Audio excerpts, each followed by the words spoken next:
David, let me put you on the spot since you just saw this film for the first time. This is an issue that you work on very closely.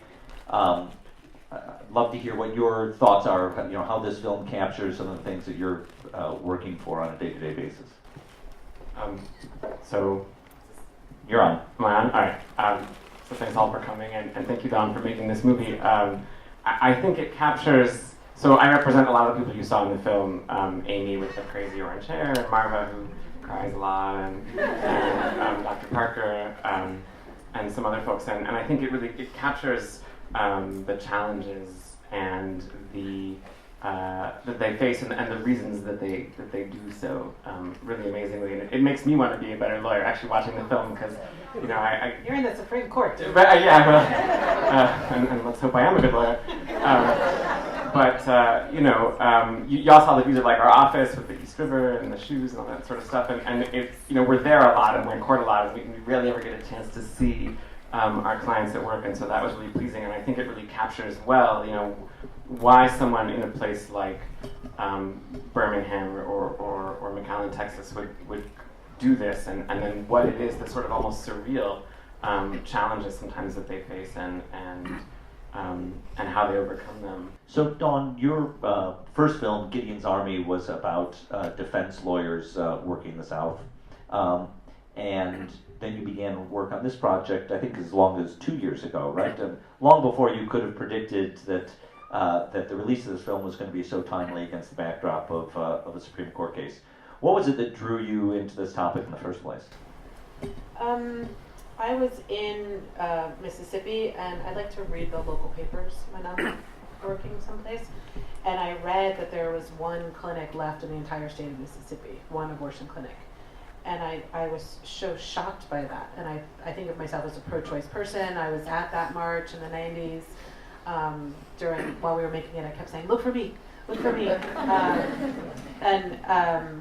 I just felt like if I'm politically active and I know that this is, how do I not know about the assault on clinics? And then the lawyer in me was just kind of just weirdly fascinated that these laws could be passed that are a direct affront and assault on the protections set forth in Roe. So it was kind of like a nice perfect storm of stuff I was interested in, Black people and the Constitution. So that worked out. And so you mentioned the lawyer, you should be noted, before your career making a documentary filmmaker, you spent many years as a lawyer, as an in-house counsel at ABC and A&E, looking over other people's documentaries, making sure they came out right. Yeah, that's right. And so I know exactly what you mean about when you're a lawyer, you write about the facts. There's a whole facts section of your brief. But we're often... I'm writing one tonight. But we're often not... you visit, maybe you go interview people, but you don't really live with them. And, it's very... when you see... June Ayers is... I just think is so funny. She's also a cancer survivor. And she's had breast cancer, and she's had bone cancer. And at some point, I was filming, we had a really tough day, like a lot of mean people and crying people in the clinic, and it was just a bad day. And I said to her, you've been here like 35 years, do you ever... And she's like, I'm not leaving my ladies. And she said, I'm Southern too. And she, of course, didn't say it on camera. She said, well, we were like, lying down on the floor crying. But it just really stayed with me about the, particularly in an age where politics is so extreme. We have like the Donald Trumps of the world, or you get Bernie Sanders, and I'm like, a lot of people are gray, and she celebrates and loves her Southern femininity and her religiousness. She's not as religious as Dr. Parker, but I thought that there was room for that kind of complexity in this story. But I think what you see is the law is a very blunt instrument. And in order to file a case, you have certain legal procedural rules. So if you have one side that has no regard for the law, they can keep passing laws. And, that's really what's at stake before the court. And, the death of Justice Scalia is a really interesting wrinkle in this, because if the court splits 4-4, which I'm sure David's not going to let happen, but if the court No splits pressure. 4-4, the Texas law stands and those clinics close. It doesn't have precedential value, is my understanding, which means it won't control the laws of other states, so we'll still have this chaos around the country. So then, I don't know if you would expect another case, maybe a Mississippi case, or maybe another case will come up, but we could be in this limbo for quite a while. But it shows you both sides kind of have to fight So fair. literally right now there are clinics, I've read the number 10 clinics that are open, and if the Supreme Court case was lost, they would have to close. So we have, I think, 19 currently open in Texas, and if we were to lose this case, we'd go down to 10, 9 or 10. Question, if you didn't hear, is how you managed to film at the Operation Save America rally. Operation Save America. So I worked at ABC News. I was director of news standards and practices, and then I worked at A&E, and I was the vice president for news. And I'm very much a believer in just asking folks for permission. And so they said we could. So we got their permission on screen. They are quite proud of their positions. This is not the Koch brothers. They are not doing this in secret. There is quite a deliberate strategy that people undertake. So she's asking about the scene where the doctor doesn't have the sedatives for the procedure. What does that say about larger issues? Yeah, so I believe he was in the Alabama clinic there, and they are not licensed to do any kind of, go under sedative, so they can only use a local. So that is a health department rule. And how would that compare to other states? I mean, in here, I believe you could have a choice. Ironically, in Texas, as a result of this law, you could choose to have an anesthesia where you're put to sleep, or you have more sedative choices. But then you have to have a nurse anesthesiologist on staff, and that's $1,300 a day. You have to have all kinds of other hospital regulations. It increases the cost of the procedure really exponentially.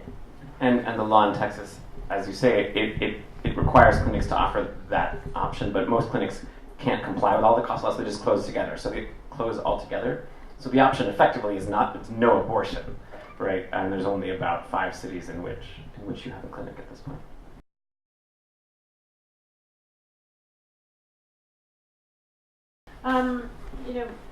It was really a complicated decision. I really wanted to hear from women, but you also, the women who are in the clinics are usually not having, the best time. Nobody wakes up and says, "I'd like to have an abortion today." This is not a fun thing to do. Plus, they have to walk through the protesters. So what we would do is, first of all, just standard operating procedure, would make an announcement that cameras are here, but that no one would be filmed without their permission. And then the clinic owners, we kind of got into a routine where the clinic owners would say, "This is what they're doing, they're making this film. If you would like to talk to anybody, please approach the desk." So a couple of people did that. A couple of times I was in the recovery room, so like Shatima, who's the young woman who's so beautiful and speaks. So I was there by myself that time because I had run out of money. So that's why the camera works kind of crappy. And I thought she was going to let me film her, but I wasn't sure. So that's what you see. It goes like this, because I was like, well, if she doesn't, I'll just kind of do it half, and then I can only have to blur half the time. So then I asked her, and she said okay. And so the laws are the media law rules are strict about this. People can revoke consent. And I also feel very strongly about people not feeling pressured. I didn't want anybody to feel like because their doctor was participating, they had to speak. And I feel like it's so important to see how personal these choices are for people. And that's what makes me so furious about the laws, is to make it harder for people when they've already gone through so much, is really trying to watch. So the question was about abortions in hospitals. Are hospitals giving abortions? So in states like the ones that the movie was filmed in, hospitals do almost no abortions. Typically they will do an abortion to save the life of a patient, or sometimes in sort of circumstances where the pregnancy isn't viable or there's a very high risk or something like that. But generally they don't offer elective abortion services. And that's because, to quote one hospital that sent a letter to a client of mine, we don't, I can't remember, I can't quote the letter because I can't remember exactly, but essentially it said, we don't want to be involved with abortion. If the hospitals would perform abortions, we would not have an abortion facility crisis, because clearly they meet all the standards of all the legal standards. But then I also think you wouldn't see these laws. So the legislators in these states understand very clearly, and actually it was a very interesting, I kind of did a little research coming out of Roe, after Roe v. Wade, in that period up until the Casey decision, which was in 1993, you saw a huge shift from the few abortions that were done in hospitals to almost all outpatient clinics. And what that did is anti-choice folks then started targeting their laws at those clinics, because that's where the great mass of procedures are happening. So it's a very, and we're all very aware of people who murder people at clinics or terrorize or bombs. And that's what that did, is that stopped local doctors from performing abortions. So then you needed doctors like Dr. Parker to fly in. So you have this perfect storm. Hospitals won't do it, local doctors won't do it, you only have outpatients. So it's like they've kind of cornered the abortion market into these outpatient facilities that are very vulnerable to these types of regulations, which can appear reasonable on their face, but are not.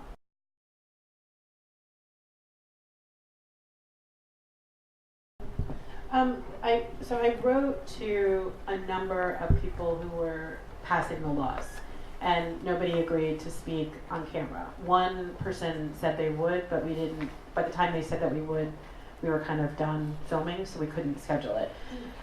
So I really didn't want the movie to be about the protesters necessarily. I really wanted to focus on what is it like when you're trying to stay open. But then the Operation Rescue folks scheduled this target of that particular clinic. And so I felt like that was just too big of a moment and too big of a discussion in her trying to stay open. And then David, who's kind of outside there, he just lives outside of her clinic. But I think the other thing for me was Judge Moore is not your average protester. He is the Chief Justice of the Alabama Supreme Court. And so when people say he doesn't speak for Alabama, I'm like, yes, he does. He is the person who is responsible for administering the laws that are closing these clinics. So, it felt, you kind of have to do your own ethical balance about how to be. I'm not a person who likes the gotcha, that's not my thing. But I felt like it was important to hear his words in his words. And that is like the least of what he said, actually. He's much more strident on his anti-gay rights and anti-everything. So David, as Dawn just alluded, on March 2nd, the Supreme Court is going to hear arguments on this case. And for the general public who follow this case, what can they do, or should they do, and does it have any meaning to the court what the public is doing? I'll say two things. One is a number of folks lately have talked about whether Justice Scalia's recent passing sort of changes the dynamic of the case, and the answer is really no. The argument will go ahead as scheduled, and the court will decide the case. There's some weird legal quirks around, as Don said, what happens if it's 4-4, but yes, this case is going forward, it will be decided, and women's right to choose, may in great part hang in the balance. So what can folks do? Come to our rally. Y'all saw footage from the 70s and from the 90s. We'd love to see some footage about our decade. So on March 2nd, on the Supreme Court steps, you can learn more about it at reprorights.org, or look up the Center for Reproductive Rights or Whole Women's Health, on Facebook or your favorite social media platform. I think it matters not because the court is going to decide the case on the basis of kind of what protesters are doing, or even necessarily the way the political winds are blowing, but obviously, politicians will be paying attention, and politicians make the laws that the Supreme Court considers, and that matters very much.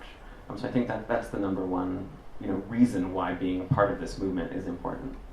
Thank you very much for coming. Thanks especially to Dawn Porter and David Brown.